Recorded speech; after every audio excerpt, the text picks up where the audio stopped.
Bonjour tout le monde, vous m'entendez bien? Oui. Excellent.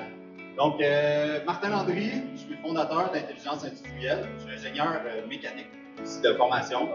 J'ai travaillé toujours dans les usines, les PME manufacturières, les grandes entreprises. J'ai fait beaucoup de conception de machines, conception de CNC, d'imprimantes 3D. J'ai travaillé en Europe quelques années, dans les voitures, dans les hélicoptères.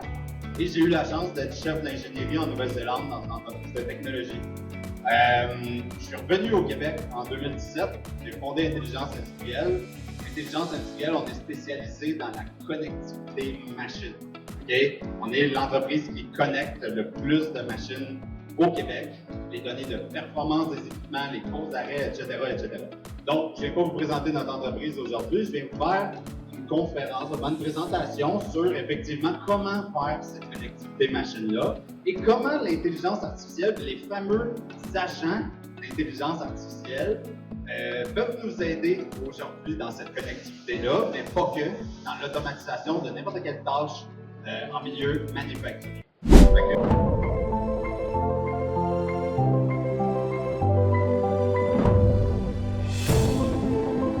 Donc, il y a toutes sortes de façons d'intégrer ça. Je ne veux pas rentrer davantage dans la connectivité machine. Si ça vous intéresse, on a un kiosque là-bas où on rentre vraiment davantage. Ça va me faire plaisir d'expliquer un peu plus comment ça marche et comment que ça pourrait fonctionner chez vous. Là, je vais passer à la seconde étape. De dire, OK, c'était le fun de 4.0, les données, tout ça. C'est quoi la suite? T'sais, une fois qu'on a ça, c'est quoi la suite?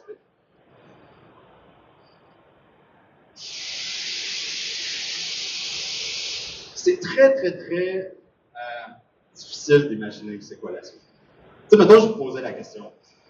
Ça va être comment une usine intelligente, une usine connectée dans 25 ans?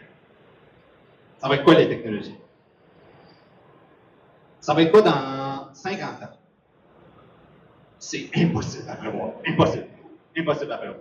Tu sais, je pense que les frères là, qui ont fait ça, Wright, pas mal sûr qu'ils ne se doutaient pas que 60 ans plus tard, on serait là. Ça, c'est à la vitesse du début du siècle, pas à la vitesse actuelle. C'est absolument impossible de prévoir comment ça va être dans 50 ans. C'est absolument impossible de prévoir comment ça va être dans 25 ans. Dans 5 ans, c'est impossible. Je dirais même en ce moment, à la vitesse ça va. Même dans 2 ans, c'est difficile à imaginer comment ça va être. Mais je veux qu'on fasse l'exercice aujourd'hui. Tu sais, ça ressemblerait à quoi, là, dans le monde le plus fou? Là? Tu sais, ça ressemblerait à quoi une usine comme ça intelligente?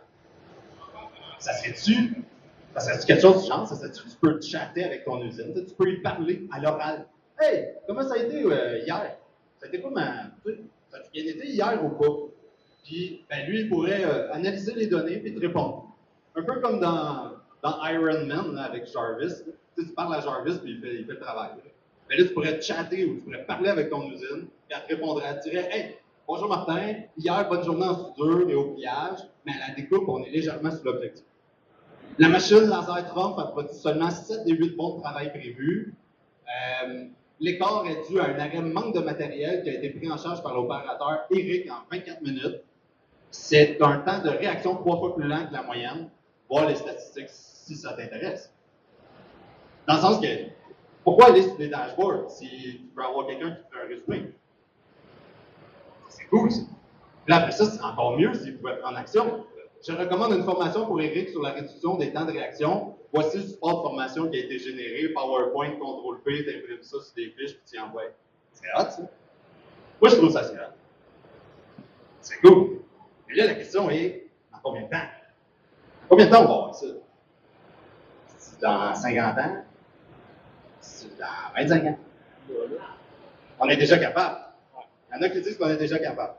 On va voir. On va voir. Regarde mon temps. Parfait. L'IA générative.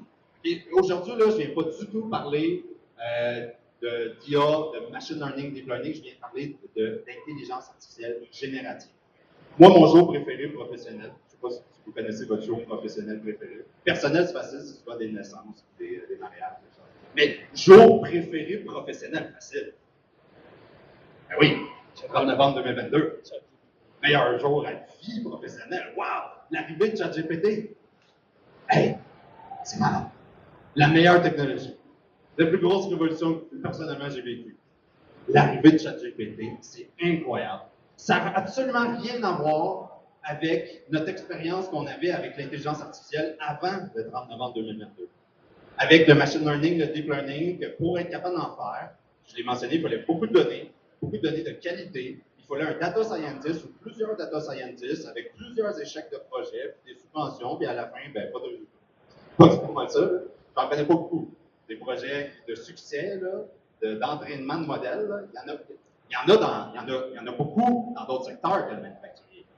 Des éoliennes, des voitures, eux autres, il y en a des données. Une voiture qui pète, là, il y en a des millions qui pètent. À tous les jours. Eux autres, ils ont beaucoup de données. Dans une usine, tu n'opères jamais de la même façon. Tu travailles jamais sur la même pièce. Tu fais des petites quantités. Tu as un humain qui est devant, tu as un opérateur qui fait des tâches. Tu n'as pas toutes les données. Tu les as pas toutes. Il y a eu une game de hockey hier soir, on a gagné ou on a perdu. Ça l'impacte ta productivité parce que le gars s'est chicané avec sa femme. Tu ne l'as pas, cette donnée-là.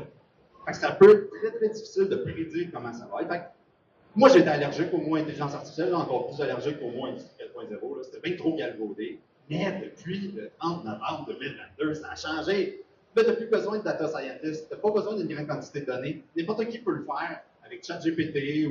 Là, je dis ChatGPT, mais c'est la même affaire avec Gemini, avec Copilot, avec Claude. Je veux dire, c'est très, très similaire. Là. Je veux juste dire ChatGPT pour qu'on se comprenne tous. C'est complètement, complètement différent. Mais la plupart des gens s'en servent pour des trucs de vente. La plupart des gens s'en servent pour faire un courriel ou traduire un texte. Ou peut-être qu'il y en a qui vont un petit peu plus loin et qui font des demandes de subvention avec ça. Ça, c'est pas. C'est très performant. Besoin des écrits. Mais ça reste des trucs de base. Il y en a d'autres qui vont un petit peu plus loin et qui vont faire un peu de marketing avec parce que c'est très performant pour faire des images, des vidéos, etc. Ouais, c'est le fun. C'est absolument rien. Ça, c'est rien des capacités des agents et de l'intelligence artificielle générative. Okay, la nouvelle qui est arrivée, d'ailleurs, qui provient des succès du machine learning et du deep learning. Je suis pas en train de dire qu'il faut bien le machine learning et le deep learning. Mais les nouvelles interfaces, la façon d'interagir avec les large language models, là, ça a changé complètement. Et dans le domaine du manufacturier, c'est majeur. En fait, dans tous les domaines, c'est majeur la révolution. Je vais essayer de vous l'expliquer aujourd'hui. Là, il y a bien des gens qui vont dire « Ouais, mais je l'ai essayé, puis il faut faire attention. » Faire attention. Parce que j'ai posé des questions, il n'a pas dit les bonnes affaires, il a halluciné, il ne donne pas toujours les bonnes réponses. La plupart des gens disent ça. C'est une réalité. À mon avis, pour l'expérimenter, moi, depuis bientôt 3 ans, de lire et d'écouter du contenu sur ça, 1 à 2 heures par jour, depuis bientôt 3 ans, le problème, c'est pas ChatGPT, c'est la personne qui est devant ChatGPT. C'est vraiment juste ça. La personne qui est devant, elle n'écrit pas la bonne affaire. Si ta question est floue, ta réponse va être floue. Garbage in, garbage out. C'est vrai ça. C'est exactement ça. Et c'est à force de l'utiliser que tu sais comment mieux l'utiliser. Plus tu l'utilises, plus tu sais dans quoi il est fort, plus tu sais comment tourner tes questions, etc., etc. C'est en l'utilisant. Mais on a le même outil, mais on n'aura pas les mêmes résultats si on n'a pas la même expérience avec. C'est comme Google. Si tu donnes une compétition entre moi et mon père sur une recherche sur Google, c'est sûr que je gagne. C'est sûr que je gagne. C'est sûr que je trouve l'information plus rapidement que lui. On a le même outil. Mais j'ai appris à l'utiliser, je sais comment naviguer, filtrer les pubs, voir sur quel lien cliquer. Ah non, c'est pas ça l'info que je veux, je revenais, puis je me dis yes, là je l'ai. Mon père fait comme, comment t'as fait ça? Tu sais, comment tu savais quoi écrire? C'est à force de l'utiliser. Il faut l'utiliser, c'est important. C'est une transformation majeure. Mais il y a aussi des règles. Je vais essayer de vous donner des petites règles, comment l'utiliser.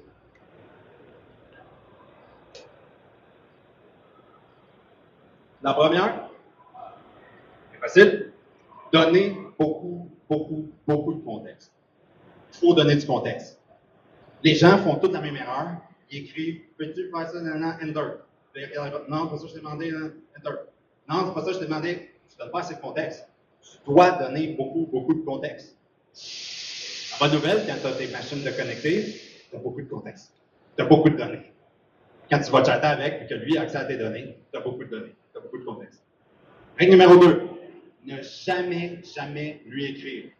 Toujours, toujours lui parler. En fait, c'est la règle numéro 1. C'est donner du contexte. C'est juste qu'à l'écrit, tu fais enter trop vite. Moi, quand je l'utilise, je peux parler 5 minutes, 10 minutes, 30 minutes, 1 heure. Des fois, je suis en voiture, là, je suis dans le trafic. Là. On va parler pendant 1 heure avant d'envoyer mon premier prompt. C'est-à-dire que, pas que j'interagis avec pendant 1 heure. Là. Je vais parler tout seul en expliquant ma réalité, je suis qui, qu'est-ce que je veux, c'est quoi ma problématique, puis qu'est-ce que j'ai pensé, puis pendant une demi-heure, 1 heure. Je vais avoir un texte ça de long. Là, je vais faire enter. Là, il va en avoir du contexte. Là, il va pouvoir m'aider. Là, il va tout comprendre. C'est comme un nouvel employé. Un nouvel employé t'accueille, là, tu le formes. Il faut que tu y expliques de différentes façons. Il va falloir que tu y expliques plusieurs fois, de différentes façons, pour qu'il comprenne. C'est la même affaire. Il faut donner beaucoup, beaucoup de contexte. Et c'est pour ça qu'il faut lui parler, parce que sinon, tu fais enter trop vite. Tu écris trop lent. On est trop fatigué, on est trop paresseux. On écrit à 40 mots minute. Moi, je parle pas à 200, moi, je parle à 300 d'ailleurs. Vous en rendez pas. On parle beaucoup plus vite, ça vaut le coup. Maintenant, il comprend bien le québécois, c'est plus un problème. Parlez-lui, vous allez avoir des bien meilleurs résultats.